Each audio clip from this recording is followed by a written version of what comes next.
ইতিহাসের অন্যতম ভয়াবহ দাবানলে দাউ দাউ করে পুড়ছে ইসরায়েল, অথচ ৩ দিনেও থামাতে পারেনি বেনিয়ামিন নেতানিয়াহুর সরকার। পশ্চিম জেরুজালেম থেকে শুরু হয়ে দাবানল গ্রাস করে ফেলেছে হাজার হাজার একর বন এবং কৃষিজমি। এরই মধ্যে ছাই হয়ে গেছে প্রায় ৬,০০০ একর এলাকা, যার মধ্যে ২,০০০ একর শুধুই বন। ফাঁকা বুলি ছাড়া কার্যকর কোনো দমকল ব্যবস্থাই দিতে পারেনি নেতানিয়াহুর প্রশাসন। অগ্নিদগ্ধ এলাকা থেকে মানুষ প্রাণ হাতে পালাচ্ছে, গাড়ি ফেলে সড়কে ছুটছে, তবু সড়ক বন্ধ।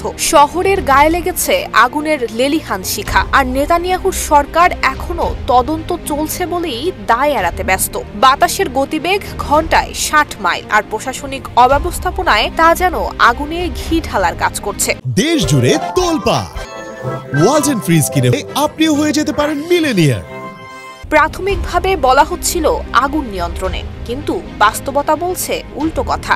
এখনো জ্বলছে বেশ কয়েকটি এলাকা। এই দাবানলকে ইসরায়েলের ইতিহাসে সবচেয়ে বড় আগুন হিসেবে আখ্যা দিয়েছে দেশটির ফায়ার সার্ভিসের প্রধান শমুলিক ফ্রিডম্যান। তবে হতাহতের ঘটনা না ঘটলেও ক্ষয়ক্ষতি বিশাল। ধ্বংস হয়ে গেছে খ্রিস্টান ধর্মাবলম্বীদের শতাব্দী পুরনো আঙ্গুর এবং জলপাই বাগান।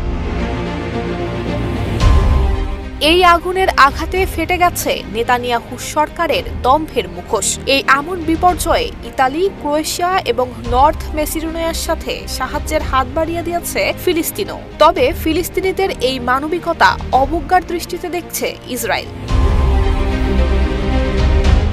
অবশেষে আগুনের লেলিহান শিখার চেয়েও ভয়াবহ হয়ে উঠেছে নেতানিয়াহুর প্রশাসনের ব্যর্থতা আর রাজনৈতিক অহংকার। যখন প্রকৃতি সতর্কবার্তা দিচ্ছে, তখন দায়িত্বশীলতার বদলে চলছে দোষারোপ আর প্রপাগান্ডা। আন্তর্জাতিক সহায়তা, প্রতিবেশীদের সহানুভূতি, এমনকি নিজেদের জনগণের আহ্বান, সবই যেন আজ উপেক্ষিত। নুসরাত জাহান মেহেক, ঢাকা পোস্ট।